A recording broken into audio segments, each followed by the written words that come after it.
तो गाइज ये यहाँ पे पूजा पाठ करते हैं और यहीं पे रहते हैं दोस्तों। तो इनसे भंडारी बाबा के बारे में कुछ जानना चाहेंगे कि वो किस तरह से उनका महिमा है और किस तरह से उनके बारे में कहानियाँ कथाएं प्रचलित हैं। To my YouTube channel Rituraj blogs. What's up guys, I hope all you are very well. I am very fine दोस्तों। तो दोस्तों आप लोगों को नवरात्रि की ढेर सारी शुभकामनाएं। और आज हम लोग आए हैं दोस्तों शेरपुर में एक ठाकुरबाड़ी आप लोगों को दिखाने के लिए, जो कि आज 200 साल पुराना ठाकुरबाड़ी है दोस्तों। और ये काफी फेमस है। यहाँ के एक संत थे दोस्तों बाबा भंडारी, जो कि काफी प्रचलित हैं और जिनका की अयोध्या के द्वार पर भी फोटो लगा हुआ है दोस्तों। और दूर दूर तक यहाँ के लोग यहाँ पे लोग आते हैं और यहाँ पूजा पाठ करते हैं और जो भी सच्चे मन से मानते हैं गाइस वो पूरा होता है। और अब यहाँ के महंत हैं श्री श्री 108 सुमरन दास महाराज, जो कि फतिहा के भी महंत हैं। और उन्होंने ये इतना बड़ा ठाकुरबाड़ी बनाया है। तो आपको आइए और अंदर दिखाते हैं ठाकुरबाड़ी का दृश्य। तो गाइज ये देखिए, ये ठाकुरबाड़ी का गेट है। इधर से अंदर जाते हैं दोस्तों। तो आइए आप लोगों को अंदर का सीन दिखाते हैं गाइज। ये दोस्तों ये महावीर जी का मंदिर है और यहाँ पे रामनवमी में पूजा होता है हनुमान जी का। और आइए आगे दिखाते हैं आप लोगों को दोस्तों। देखिए दोस्तों ठाकुरबाड़ी के अंदर चारों तरफ का दृश्य कितना बड़ा बना हुआ है और कितना देखने में मस्त लग रहा है दोस्तों। ये देखिए भोलेनाथ का महादेव सर्वेश्वर महादेव का मंदिर दोस्तों। लोग अंदर चलते हैं दोस्तों। तो देखिए दोस्तों ये है भोलेनाथ का मंदिर। और आइए आप लोगों को अंदर दिखाते हैं। ये देखिए दोस्तों आप लोग गौर से, ये बसहा है और ये देखिए घंटी लगा है। पूजा से पहले लोग घंटी बजा के फिर अंदर जाते हैं। और ये देखिए आप लोग भोलेनाथ का मूर्ति है दोस्तों। और उनके ऊपर कृष्ण है और उनकी त्रिशूल है दोस्तों। और ये देखिए ऊपर से जल हमेशा भोलेनाथ के ऊपर गिरते रहता है। ये इसमें जल रहता है और ये इनके ऊपर गिरते रहता है। और आइए आगे का सीन दिखाते हैं आपको। देखिए ये पूजा कर रहे हैं।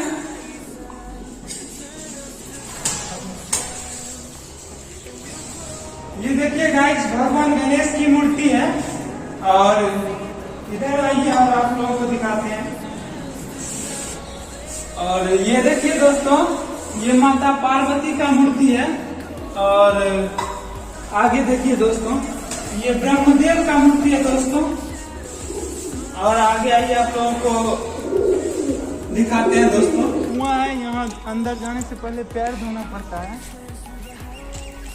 ये दोस्तों अंदर का सीन दिखाते हैं दोस्तों आप लोगों को।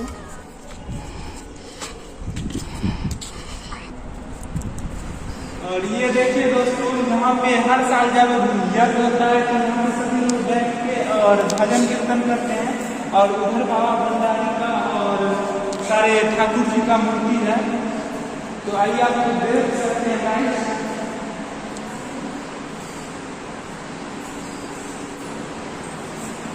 आइए गाइस दिखाते हैं आप लोगों को।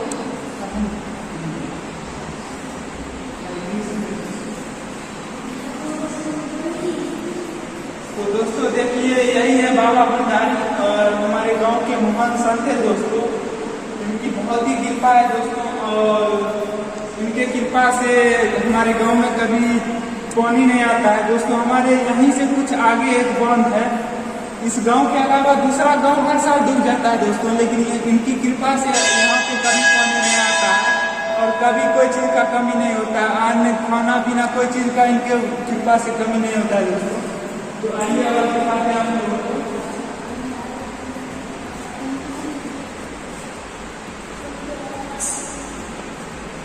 तो देखिए दोस्तों आप लोग बाबा भंडारी की प्रतिमा है। और एक और फोटो दिखाते हैं दोस्तों, जो कि अभी यहाँ के महाराज जी हैं। इधर ले लीजिएगा थोड़ा सा। ये देखिए गाइस ये सुमरन दास महाराज जी हैं, जो कि यहाँ के अभी। तो देखिए दोस्तों ये श्री श्री 108 सुमरन दास महाराज जी हैं, जो कि फतिहा के महंत हैं। और यहाँ पे राघुदास जो कि यहाँ के महंत थे, उनके मरने के बाद यहाँ के भी ये महंत हैं दोस्तों, और इन्होंने बहुत ही अच्छा काम किया है। इन्होंने ही इतना बड़ा ठाकुरबाड़ी बनाया है दोस्तों, और इनकी भी काफ़ी चर्चाएं में रहते हैं दोस्तों। तो आइए आपको और आगे दिखाते हैं। ये दोस्तों ये हनुमान जी का मूर्ति है दोस्तों, और इधर एक खाली है, यहाँ पे शायद भंडारी बाबा का कलाम रखा हुआ है दोस्तों, आप गौर से देख सकते हैं। और इधर दोस्तों ठाकुर जी का मूर्ति है, राम और लक्ष्मण सीता मैया का। तो अभी पर्दा लगा हुआ है गाइस। दोस्तों ठाकुर जी का मंदिर बंद था, तो आप लोग देख सकते हैं ये फोटो है ठाकुर जी का, जिसमें राम लक्ष्मण और माता सीता जी का प्रतिमा है दोस्तों। तो गाइस ये यहाँ पे पूजा पाठ करते हैं और यहीं पे रहते हैं दोस्तों। तो इनसे भंडारी बाबा के बारे में कुछ जानना चाहेंगे कि वो किस तरह से उनका महिमा है और किस तरह से उनके बारे में कहानियाँ कथाएं प्रचलित हैं। तो इनसे कुछ जानना चाहेंगे, तो आप भंडारी बाबा के बारे में कुछ बताएंगे दर्शकों को? हाँ ज़रूर बताएंगे क्यों नहीं दर्शकों को। दर्शक यदि सुनने के लिए तैयार हैं तो हम बताने के लिए तैयार हैं। तो भंडारी बाबा के ये शेरपुर के ही वंशज थे? हाँ, भंडारी बाबा हमारे शेरपुर के ही वंशज थे, और अभी भी उनके वंश में अभी भी आदमी हैं। जो यहाँ पर दुर्गा मंदिर है, उस दुर्गा मंदिर में उनके पोता जो है पुजारी हैं, और शाम सुबह दोनों टाइम पूजा करते हैं। और पूरे गांव में जो भी आदमी है लगभग सभी को प्रसाद वितरण करते हैं। और भंडारी बाबा का नाम एक गांव में ही नहीं पूरे विश्व में इनका नाम प्रचलित रहा, और इन्हीं के नाम से बाबा भंडारी के नाम से ही हर जगह भोज भात जहाँ भी होता है, जग प्रयोजन या यज्ञ होता है, तो इनमें बाबा भंडारी का ही नाम लेकर के उस भोज भात भंडार में ही आदमी तुलसी गंगा जल डाल करके और अपना कार्यवाही ब्राह्मण को खिलाते हैं, साधु संत को खिलाते हैं, अपने समाज को खिलाते हैं, सभी को भोजन करवाते हैं, अपने यहाँ आमंत्रित करते हैं। और हम ऐसा सुने हैं कि एक कहावत है या ये सच्चाई होगा कि एक बार बाबा भंडारी उस पार नदी के बांध के सामने एक लकड़ी गाड़ दिए थे और गंगा मैया को आदेश दिए थे कि मैया कभी आप इसके इस पार मत आना। और ऐसा उसके बाद हर गांव में बांट जाता है, लेकिन शेरपुर में कभी बात नहीं आता है। ऐसा बात सही है, सही इसलिए है कि आज से लगभग 100-150 साल पहले जब बाबा भंडारी गांव में थे, हमारे गांव में, उस टाइम में गंगा हमारे गांव में मिट्टी काटते हुए इधर आ रही थी। तो बाबा भंडारी सोचे जो अब तो मेरा ठाकुरबाड़ी भी कट जाएगा, इसलिए सब आदमी गांव के कहने लगे बाबा अब तो ठाकुरबाड़ी भी कट जाएगा, ठाकुरबाड़ी भी नहीं रहेगा यहाँ पर, इसलिए इस गंगा माता को कोई ऐसा उपाय किया जाए जिससे माँ गंगे ठाकुरबाड़ी को बचा दे और यहाँ से दक्षिण की तरफ उल्टा वापसी ले लें। वो बाबा भंडारी कहे जो ठीक है, अगर ऐसी बात है तो मैं ऐसा प्रयोजन करता हूँ ताकि जहाँ पर मैं खंती गाड़ दूँगा उसके बाद गंगा माता इधर नहीं आएगी। तो बाबा भंडारी क्या किए, स्नान करके गंगा में स्नान करके नहा सोना करके और खंती लिए। खंती लेकर एक बेल का वृक्ष था जो ठाकुरबाड़ी से 10 कदम दक्षिण की ओर है, उसी बेल के वृक्ष के पास में उन्होंने एक खंती गाड़ दिया और खंती गाड़ने के बाद बोल दिया गंगिया आज के बाद इस खंती से इधर नहीं आएगी, तुम इस खंती से दक्षिण की ओर जाएगी लेकिन इधर नहीं आएगी। तो उस दिन से माता गंगा उनका बात मान करके और दक्षिण की ओर ही चले गए और अभी तक ऐसा कहीं भी सुनने के लिए नहीं आया जो हमारे गांव में उसके बाद कभी भी मिट्टी का कटाव हुआ। अभी वो उस खंती से उधर ही गंगा अपना बहती है, दक्षिण ही वो चले गए लेकिन हमारे गांव की ओर ठाकुरबाड़ी की ओर नहीं आ सके। ओके, ये बताइएगा कि बाबा भंडारी 2 भाई थे ना? ये तो हमें जी मालूम दो नहीं भाई थे हम सुने हैं अच्छा। कहावत। तो 2 भाई थे, और ये बताइएगा कि उनकी माता ने उनको श्राप क्यों दिया था? उनकी माता उनको श्राप दिए थे, इतना तो हमें मालूम नहीं है, लेकिन इतना ज़रूर मालूम है कि उनकी माता क्रोधित होकर के वो कुछ बोले थे। वो उन्होंने ऐसा बोला था कि उनको शादी करने के लिए बोला था, तो उन्होंने बोला था कि मैं शादी नहीं करूँगा।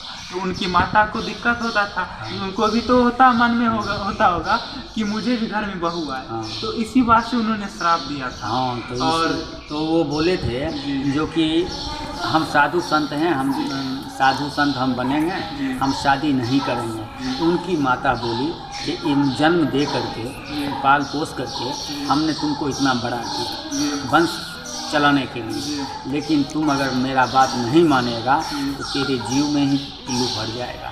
तो माता के श्राप उनको लग गया और उनके जीव में ही पिल्लू पड़ गया। और ये बताइएगा कि एक बार प्लेग जा रहा था, हाँ, तो उन्होंने उसको भस्म कर दिया था।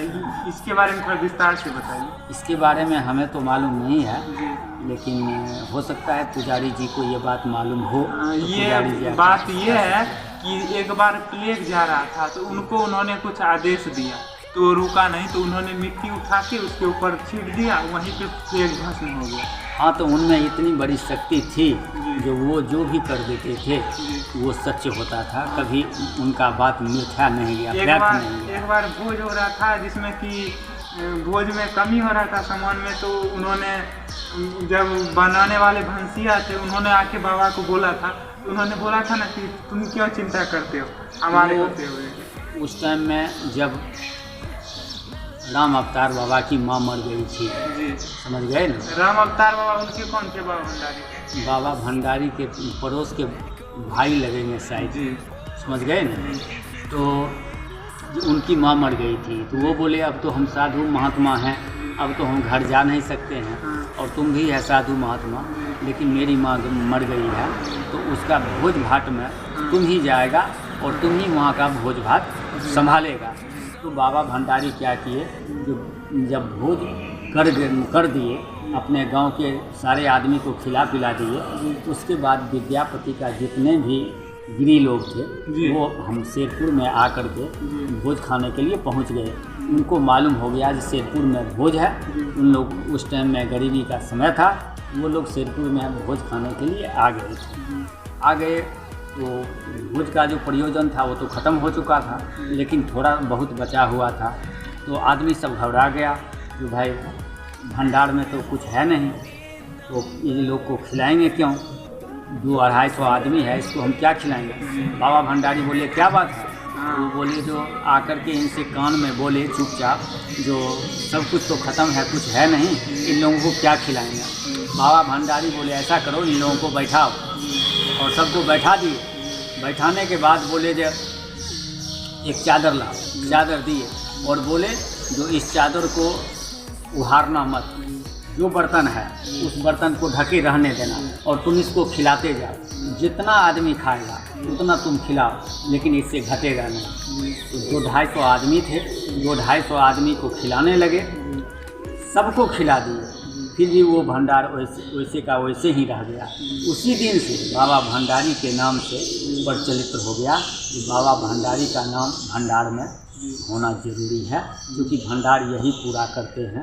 और किसी भी भोज में इनका नाम अभी भी लिया जाता है, और इनके नाम से गंगा जल और तुलसी डाला जाता है, तो वो भंडार कभी कमता नहीं, वो हमेशा संपूर्ण जगह हो और इसी वजह से आज तक शेरपुर में कभी ऐसा मुसीबत नहीं हुआ है। हाँ, इसी वजह से आज तक शेरपुर में कोई ऐसा घटना अभी तक नहीं घटी है। और एक बार ऐसा भी सुने थे कि एक औरत को बच्चा नहीं हो रहा था, तो वो हमारे यहाँ के जो अभी महंत थे सुमरन महाराज, तो उनके यहाँ आई थी, तो उन्होंने पूजा करके और उनको कुछ दिया था, इसके बाद उनको बच्चा हुआ था। और फिर वो बच्चा कुछ दिन बाद जब होने के बाद बच्चा मर गया था, तो वो आई थी महाराज के पास लेके कि ऐसे क्यों हुआ, तो उन्होंने भंडारी बाबा के आगे रख के और उनका ध्यान किया था, तो वो बच्चा उठ के खेलने लगा था। ऐसा कहानी तो आप सुने हैं जी, लेकिन आज से उस टाइम कुछ दिन पहले, करीब 100-150 साल पहले, बाबा भंडारी जब यहाँ पर थे, तो बाबा भंडारी को जो खाना बना रही थी रसोईया, वो अपने ब्राह्मण ही थे, धीपर के थे, उन्हीं के कोई वंशज के लड़की थी वो, तो सब दिन खाना वही बनाती थी, चक्की में आटा पीस कर इनका खाना वही तैयार करती थी। एक दिन ऐसा हुआ जो वो मर गई अचानक, पेट में दर्द हुआ या कुछ बुखार उखार लगा, वो मर गई। उसको लेकर के सब संस्कार करने के लिए चल दिया था। तो बाबा भंडारी संजोग से उधर से नदी से स्नान करके आ रहे थे और उसको देख लिए। उसको देखने के बाद बोले कौन है? बोले जो तुम्हारा ही है, जो सब दिन तुमको खाना बना कर खिलाती थी, वो आज मर गई है। बोले ऐसा हो नहीं सकता। तो जितना भी मजील में आदमी थे वो बोले ऐसा ही है, वो बोले ऐसा नहीं है, सब बोला ऐसा ही है। बोले ठीक है रखो। उसका नाम गंगिया थी। वो गंगिया मर कैसे गई? नहीं, उसका कुछ और नाम था, लेकिन बोले जो कि ये मर कैसे गई? तो बोला जब हाँ मर गई। बोले ठीक है रखो। उस अर्थी को धरती के नीचे पर रख दिया समाज के आदमी ने, और पूरे जितना कफन था ना उसके ऊपर से कफन हटा दिया गया। कफन हटाने के बाद बाबा भंडारी क्या किए, गंगा जल उनके हाथ में था ही, उन्होंने 3 बार उसके ऊपर चारों तरफ से परिक्रमा करके और उसके मुंह पर डाल दिए। तीसरा बार जब डाले ना, वो औरत उठ करके खड़ी हो गई और बाबा भंडारी को नमस्कार करके और फिर अपने घर की ओर चल गई। तो दोस्तों ऐसे महान संत थे बाबा भंडारी, जिनको कि यहाँ दूर दूर के लोग जानते हैं। और दोस्तों जो भी यहाँ सच्चे मन से आता है और जो भी मांगता है और प्रार्थना करता है वो ज़रूर पूरा होता है। तो दोस्तों आप लोग भी कभी एक बार ज़रूर आइए यहाँ पे, और यहाँ पे जो भी है यहाँ का देखिए, और आपको जो भी इच्छा हो यहाँ पे आप अपने मन से दान कर सकते हैं दोस्तों। तो ये हमारे गांव के का बहुत प्रसिद्ध ठाकुरबाड़ी है। तो आप लोग भी कभी आ सकते हैं और देख सकते हैं दोस्तों। यहाँ पे हर साल 2 साल पे जग भी होता है, और काफ़ी दूर दूर के लोग दोस्तों जग में शामिल होते हैं, और काफ़ी बहुत बड़ा प्रोग्राम होता है दोस्तों। तो फिर कभी मिलते हैं अगले ब्लॉग में दोस्तों, और वीडियो अच्छी लगे तो चैनल को लाइक करें, शेयर करें, सब्सक्राइब करें दोस्तों। बाय दोस्तों। हाँ,